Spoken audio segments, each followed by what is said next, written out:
ना जाने ऐसे कितने ही मासूम लोग होंगे जिन्हें पता ही नहीं था कि शुगर क्यों होता है। क्या शुगर चावल खाने से बनता है? क्या शुगर की बीमारी ज्यादा शुगर खाने से बनती है?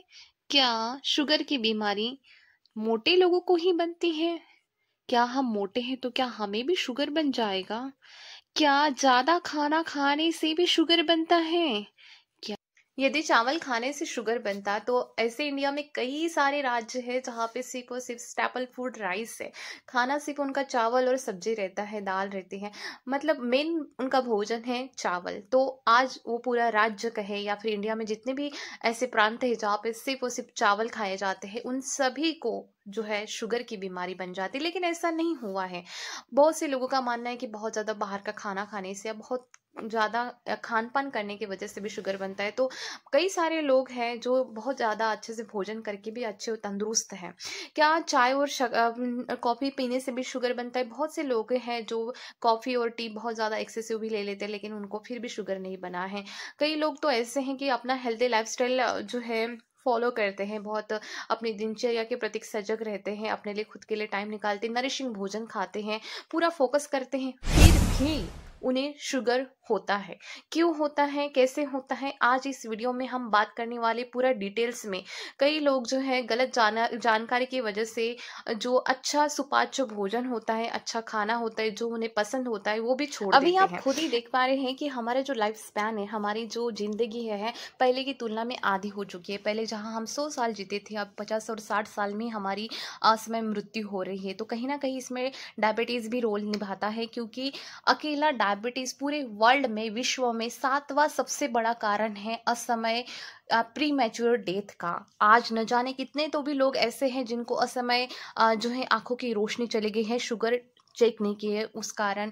असमय उनके दांत गिरना चालू हो चुके हैं, बैक पेन हो रहा है, बहुत सारी कॉम्प्लिकेशन जो शुगर के बारे में, शुगर की बीमारी के बारे में वो नहीं जानते थे, इस वजह से कॉम्प्लिकेशन। लोग डरते हैं डॉक्टर के पास जाने के लिए, कहीं डॉक्टर शुगर की बीमारी ना बता दे। शुगर की बीमारी माने खान पान में जो है हमारा कंट्रोल रखना। लेकिन आप गलत कर रहे हैं। यदि आप डॉक्टर के पास नहीं जा रहे तो कोई अच्छा जो आपका हित चिंतक हो सकता है, यहाँ पे जो भी हेल्थ केयर जो सिस्टम में आपको, जिस पे आपका ट्रस्ट है, आप वहाँ जाइए और इस वीडियो को पहले देख लीजिए। आप इस वीडियो को यदि देख लेते हैं तो जो फ्यूचर में आपके पेरेंट्स को, मे बी आपके सिबलिंग्स को, आपके पड़ोसी को, आपके वर्कर्स को, या इवन आप भी इनमें से एक हो सकते हैं। यदि सही समय पे सही जानकारी आदि आपको मिल जाती हैं तो आप इतना बड़ा जो खतरा है, क्योंकि शुगर की बीमारी साइलेंट किलर की तरह होती है। शुगर से आंखें की रोशनी जा सकती है।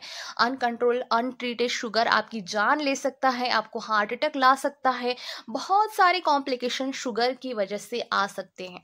तो इंडिया में न जाने कितने तो भी लोग अभी प्री डायबिटिक स्टेज में चल रहे हैं। प्री डायबिटिक स्टेज में मानो कि उनको शुगर बन रहा है, इंसुलिन रेजिस्टेंस दिखा रहा है, लेकिन आप उस पर वर्कआउट करके आप उसको फिक्स कर सकते हैं। इंसुलिन को समझा बुझा कर आप जो है उसको काम पे लगा सकते हैं। लेकिन ऐसा नहीं हो रहा है। कई लोग जो है अवॉइड करते हैं। बहुत सारे लोग हैं, इनको जो बीमारी के बारे में सीखना, नॉलेज लेना उनको गलत लगता है, उनको टाइम वेस्ट लगता है। लेकिन ये आपकी जिंदगी के लिए है, आपके खुद के लिए है, आपके नाते रिश्तेदारों के लिए है। आप कहीं ना कहीं बहुत सारे लोगों की जिंदगी बचा सकते हैं। तो इसीलिए आप सही जानकारी लीजिए और उचित मार्गदर्शन के तहत आप जान लीजिए कि शुगर की बीमारी क्यों होती है।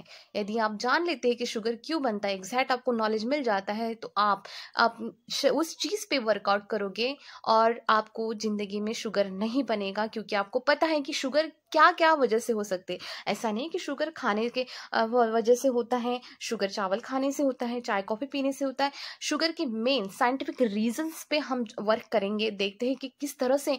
आपको ये तो पता होगा कि शुगर होता क्यों है, इंसुलिन रेजिस्टेंस की वजह से शुगर बनता है। लेकिन ये इंसुलिन रेजिस्टेंस क्यों होता है, क्यों ये हमसे नाराज हो जाता है, क्यों हमारे शरीर में ये वर्क करना जो है छोड़ देता है, इस सारे जो सवालों का जवाब आपको इस वीडियो में जरूर मिलने वाला है। वीडियो को पूरा देखिए, ज्यादा से ज्यादा शेयर कीजिए, लाइक अच्छा लगे तो लाइक कीजिए और अच्छा नहीं लगे तो डिसलाइक भी आप कर सकते हैं। चलिए आगे बढ़ते हैं।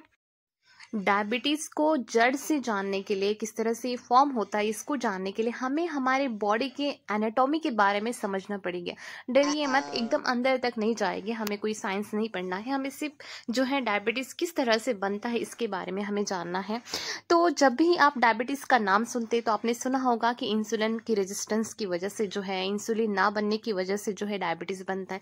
हम इसके थोड़ा और पीछे जाते हैं। देखिए, हमारे बॉडी के पार्ट्स में बहुत सारे ऑर्गन्स होते हैं और हमारे ब्रेन ने हर ऑर्गन्स पे एक ड्यूटी दी हुई है। जैसे कि है ना, जो एक बहुत बड़ा जो है वर्क प्लेस होता है, तो वहाँ पे जो है मेन हेड ऑफिसर जो होते हैं बाकी लोगों में काम बांट देते हैं एक काम करने के लिए।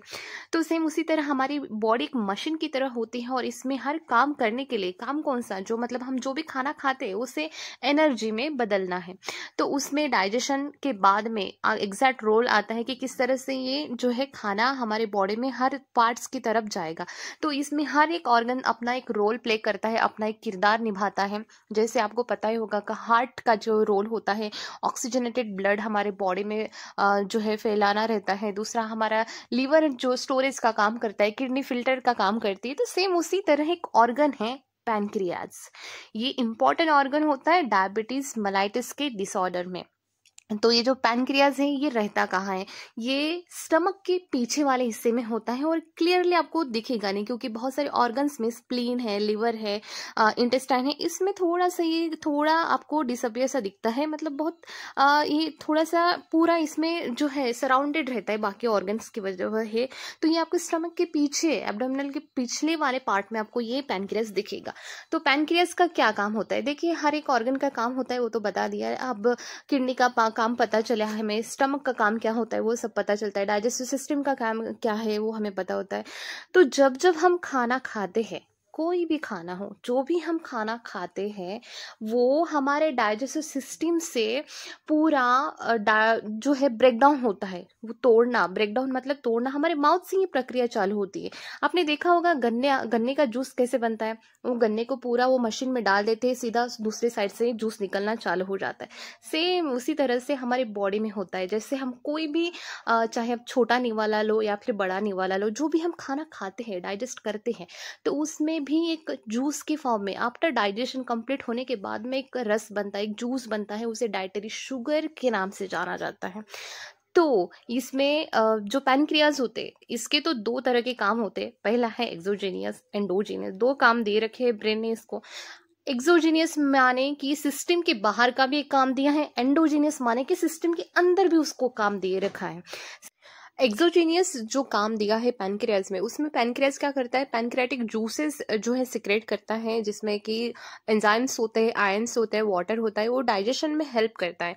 जो भी हम खाना खाते हैं, जो ब्रेकडाउन होता है, जो जूसेस में फॉर्म होता है, तब के दौरान में जो है पैनक्रियाज ये एंजाइम्स जो है सिक्रेट करता है और उसका वो ब्रेकडाउन करने लगता है और हेल्प होता है डाइजेशन में पर्टिकुलरली। सेकेंड जो आता है एंडोजीनियस वर्क आता है, ये हमारे लिए बेहद इंपॉर्टेंट है। जो आपका एंडोजीनियस जो फंक्शन है पैनक्रियाज का, आपके पैनक्रियाज का, उसमें बेसिकली 4 तरह का हार्मोन सिक्रेट करता है, लेकिन उसमें से सिर्फ हम 2 या सिंपल हमारे काम का जो है इंसुलिन, हम उसके बारे में बात करने वाले हैं। तो पैनक्रियाज सिक्रेट करता है इंसुलिन। तो मेन जो आपको प्रॉब्लम हो रही है शुगर बनने की, तो इट मीन्स दैट कि आपका पैनक्रियाज हेल्दी है या नहीं, बिकॉज एक राइट अमाउंट में, राइट टाइम में और प्रॉपर खाने को डाइजेस्ट करने में पैनक्रियाज बेहद हेल्पफुल होता है। तो यदि ये पैनक्रियाज का यदि फंक्शन प्रॉपरली चल रहा है तो आपका बॉडी का जो मतलब डायबिटीज होने का जो है प्रॉब्लम आपको नहीं क्रिएट होगा। तो कई लोग ऐसे होते हैं जब शुगर टेस्ट करने के लिए, मतलब वो डायबिटीज है या नहीं है जानने के लिए, जो है HbA1c कर लेते हैं या फिर normal fasting blood sugar level assume कर लेते हैं, और जब ये नॉर्मल आती है तो खुश हो जाते हैं। लेकिन मैं बोलती हूँ कि जब आपका इंसुलिन जो है, जो कि पैनक्रियाज जो है सिक्रेट करता है, ये हार्मोन यदि गड़बड़ता है, इसकी लेवल ज़्यादा बढ़ती है, कम होती है, तभी से आपको खतरा बनना चालू हो जाता है कि फ्यूचर में आपको डायबिटीज हो सकता है। तो इंसुलिन माने एक हार्मोन है जो। तो अब बात करते हैं कि इंसुलिन किस तरह से रिएक्ट करता है शुगर बनने के लिए, डायबिटीज बनाने के लिए। देखिए, अब पैनक्रियाज ने तो इंसुलिन को भेज दिया है कि जो जाओ और जो ब्लड में शुगर है उसको आप ऐसे करो, सेल्स में पेनिट्रेट करने का काम आपको दिया है, आप वो काम करो। तो क्या होता है कि एक नॉर्मल इंसान है, जैसे हम किसी इंसान को समझ लेते हैं, एक व्यक्ति को उदाहरण के तौर में हम समझ लेते हैं, जैसे कि कोई राम है, उसका पैनक्रियास अच्छा नॉर्मल चल रहा है, तो उसका इंसुलिन जो है अच्छे से अपना काम करने चला गया। वो जैसे ही शुगर बन रही है बॉडी में, जैसे डाइजेशन खत्म हो रहा है, डाइटरी शुगर को वो सेल्स में भेजने के लिए चला जाता है। और दूसरा जो है कि शाम नाम का हम समझ लेते हैं, जिसके थोड़े इंसुलिन में एबनॉर्मलिटी आना चालू हो जाती है। तो जब पैनक्रियास इंसुलिन को भेजता है, जो शुगर बनी है उसको सेल्स में पेनिट्रेट करने के लिए, बेसिकली 3 तरह के जो ऑर्गन्स के सेल्स होते हैं वहां पे ये शुगर जो है भेजनी होती है। पहला है आपका लिवर सेल्स में, दूसरा है आपका मसल सेल्स में, तीसरा है आपका फैट सेल्स में, और मिलियन ट्रिलियन की क्वांटिटी में सेल्स होती है। तो जब एक नॉर्मल वाला है हमारा राम जो है, इसके केस में क्या होगा कि जो इंसुलिन बना है, सीक्रेट हुआ है, जो पैनक्रियास ने भेजा है, वो अपना काम करने लग जाएगा। जैसे शुगर आएगी वैसे वो क्या करेगा, जैसे चाबी जैसे हम घुमाते हैं दरवाजा खोलते हैं, जैसे कोई पहरेदार होता है ना, उस तरह से क्या करेगा, वो जो सेल्स के डोर है वो खोल देगा, और उसमें जो आपकी शुगर बनी है वो सेल्स में जाने लग जाएगी।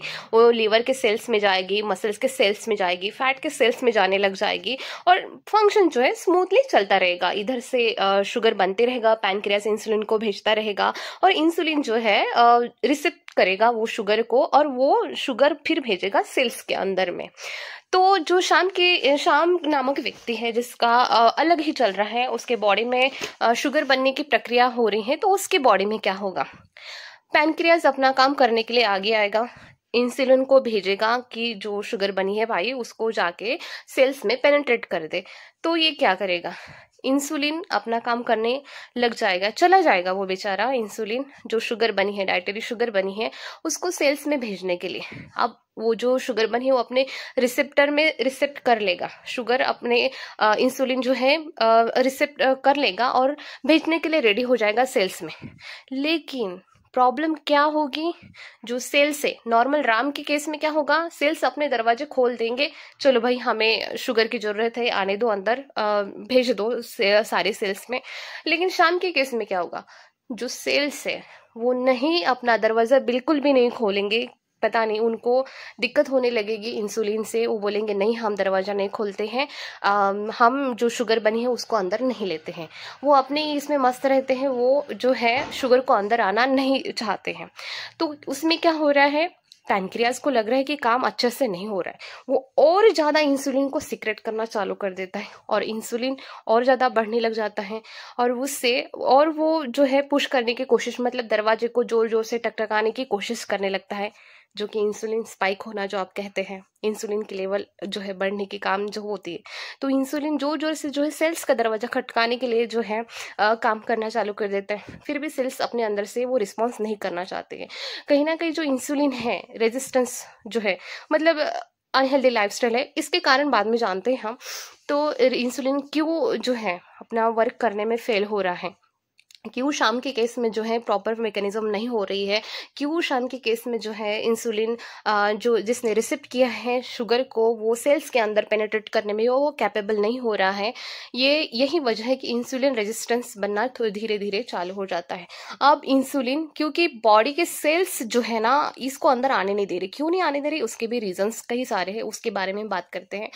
तो यही जब हम समझ लेते हैं, जब हम HbA1c करते हैं, फास्टिंग ब्लड शुगर लेवल लेते हैं, तो कहीं ना कहीं जो हमारी शुगर है वो थोड़ा नॉर्मल हमें लगती है। फास्टिंग ब्लड शुगर लेवल 100 के आसपास हमें दिखती है, हमारा HbA1c 5.7 के अंदर तक हमें दिखता है। लेकिन ये गड़बड़ जो है, अनबन अंदर हो रही है, जैसे किसी का अनबन हो रही है अंदर में, लेकिन किसी को कानों कान खबर नहीं हो रही है, वैसे उसी तरह का है इंसुलिन का साथ ये दिक्कत होना चालू हो जाती है। इंसुलिन बेचारा स्पाइक होना चालू हो जाता है कि अपना काम जोर जोर से करने के लिए मजबूर हो जाता है, तो इसलिए इंसुलिन की लेवल बढ़ना चालू हो जाती है। जहाँ इंसुलिन का लेवल चाहिए था 6, वहां हो गया वो 10 या फिर हो गया 6 के ऊपर में, तभी से ये दिक्कत चालू हो जाती है, तभी से आपको शुगर बनने की जो प्रॉब्लम है शुरू हो जाती है। वही आपके पास चांस होता है, इसलिए मैंने बोला है कि आपको वीडियो पूरा देखने के लिए बहुत जरूरी है। आप आपको यदि आपने इंसुलिन की जो है लेवल की टेस्ट कर ली, आपको पता चल गया कि 6 के ऊपर मेरा इंसुलिन जा रहा है, भले ही आप नॉर्मल है, क्योंकि अर्ली एज में तो डायबिटीज़ भी आपका असिम्टोमेटिक होता है, डायबिटीज़ भी आपका सगा नहीं है, वो भी आपको सिम्टम्स नहीं दिखाता है, लक्षण नहीं दिखाता है, तो इंसुलिन कैसे दिखाएगा। तो उसी समय यदि आपको कुछ लगता है, ऑलमोस्ट अमूमन जो भी लोग हैं 30+ हो जाते हैं यार, लेकिन जिनको भी लगता है कि कुछ खतरा है, शरीर में कुछ गड़बड़ हो रही है, कहीं ना कहीं दुखना खुपना चालू है, मुझे टेस्ट करा लेना चाहिए, तो उन्होंने क्या करना है, अपनी बॉडी का एक्सरे ही करा लो, जो वो बॉडी चेकअप होता है ना वही करा लो, जो 30 के बाद में बेहद बेहद इंपॉर्टेंट होता है। हर इंसान को अपनी बॉडी का रिकॉर्ड रखना ज़रूरी होता है। अब यदि उसमें प्रॉब्लम ना आए तो ये नाखुश हो जाते कि पैसे चले गए, लेकिन आपको खुश होना है कि पैसे तो चले गए लेकिन जान बख्श गई, कोई शुगर की बीमारी नहीं है और कोई कुछ नहीं है। तो इंसुलिन, बात को वापस लाते हैं, तो इंसुलिन का 6 के ऊपर में जाना, नॉर्मल से बढ़ना, ये यहाँ से ही प्रक्रिया चालू होती है शुगर बनने की। तो जितने भी सचेत जागरूक लोग हैं वो क्या करेंगे, इंसुलिन, जितने भी 30+ लोग हैं, पहले आप अपना चेकअप कर लीजिए, इंसुलिन की लेवल कितनी है चल रही है वो आप देख लीजिए।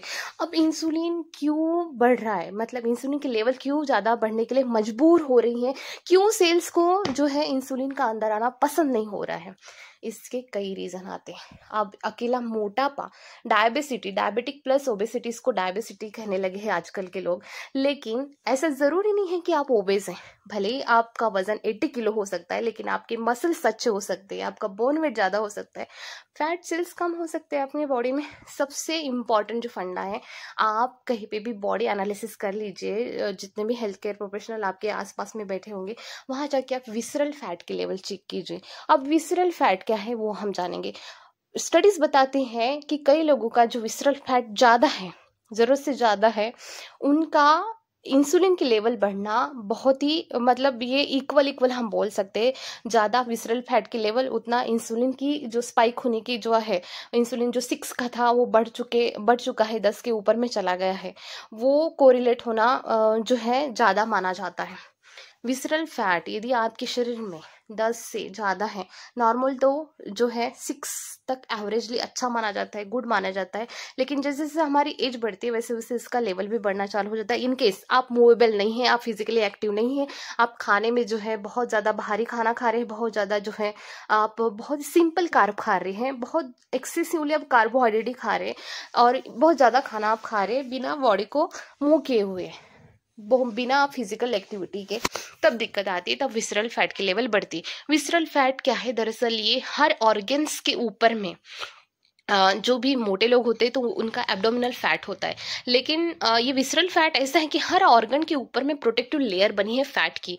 अब ये जरूरत से ज़्यादा ही डिपॉजिट हो रहा है वहाँ पे, और बहुत ही लेयर बढ़ती जा रही है, उसी कारण आपका विसरल फैट है वो बढ़ता जा रहा है। Visceral fat nothing but the body organs के ऊपर में बढ़ा हुआ एक्सेसिव फैट। आप जिनका भी 8 है, 6 है, 5 है, 4 है, एक गुड कंट्रोल माना जाता है विसरल के फैट के ऊपर में, लेकिन जैसे ही 10 से 11 से बढ़ रहा है, बढ़ते ही रहा है, कहीं ना कहीं ये आपको बेहद खतरा और बेहद धोखेदायक हो सकता है। इसलिए इसको आप चेकअप करने की, जो आप फैट को लूज करने के लिए जाते हो, आजकल बहुत लोग अवेयर हो चुके हैं कि वजन नहीं कम करना है, हमें फैट कम करना है, तो फैट चेक कर लेते, फैट परसेंटेज कितना है वो चेक करते हैं, तो सिंपल आप उसमें विसरल फैट भी चेक कर लीजिए, विसरल फैट की लेवल का बढ़ना। और हम यदि इंसुलिन रेजिस्टेंस होना, किस इंसुलिन का बढ़ना हम कैसे समझ सकते हैं, जैसे कई लोगों की बॉडी जो होती है ओबेसिटी में एप्पल शेप होती है, और कई लोगों को जो है पीछे गर्दन के पीछे में कालापन आता है, या फिर बहुत ज़्यादा बैक पेन रहता है, दांतों में दर्द बना रहता है। ये तो बहुत बाद में आते हैं सिम्टम्स, लेकिन हल्के हल्के सिम्टम्स भी यदि आपको दिखते हैं, जो टैग्स बनते हैं मसल, जैसे मस्से जैसे दिखने वाले जो टैग्स बनते हैं मांस के, वो भी यदि आपको आना चालू हो गया, मतलब आपके अंदर में, इंसुलिन के अंदर में अनबन चालू है, सेल्स दरवाजा खोल नहीं रहे हैं और इंसुलिन अंदर भेजने के लिए तैयार हैं, तो ये हो सकता है कारण आपके इंसुलिन बनने का। तो आपने मैकेनिज्म देखी, आप फैक्टर्स देखते हैं कि इंसुलिन को बढ़ने के लिए मजबूर क्यों होना पड़ा, क्यों सेल्स दरवाजा नहीं खोलते, उसके बेसिस पे हम क्या टाइप्स होते हैं शुगर के, क्योंकि जैसे हम टाइप्स देखेंगे उस तरह से हमारा इंसुलिन की क्या रिएक्ट करता है, इंसुलिन का क्या प्रॉब्लम चल रहा है वो हमें पता चलेगा। देखा जाए तो 4-5 तरह के डायबिटीज़ होते हैं, लेकिन हम उसमें से सिर्फ 2 ही तरह के जो कॉमनली होते हैं उसके बारे में ही जानेंगे। हम टाइप 1 डायबिटीज़ और टाइप 2 डायबिटीज़ के बारे में ही हम जानेंगे। वीडियो की लेंथ ज़्यादा बढ़ने की वजह से हम जो है सेकेंड पार्ट में देखेंगे टाइप 1 डायबिटीज़ कैसे बनता है, टाइप 2 डायबिटीज़ कैसे बनता है, क्यों बनता है, इसके बारे में जो इन्फॉर्मेशन है वो हम अगले वीडियो में देखेंगे। और वीडियो को देखने के लिए आप चैनल को सब्सक्राइब ज़रूर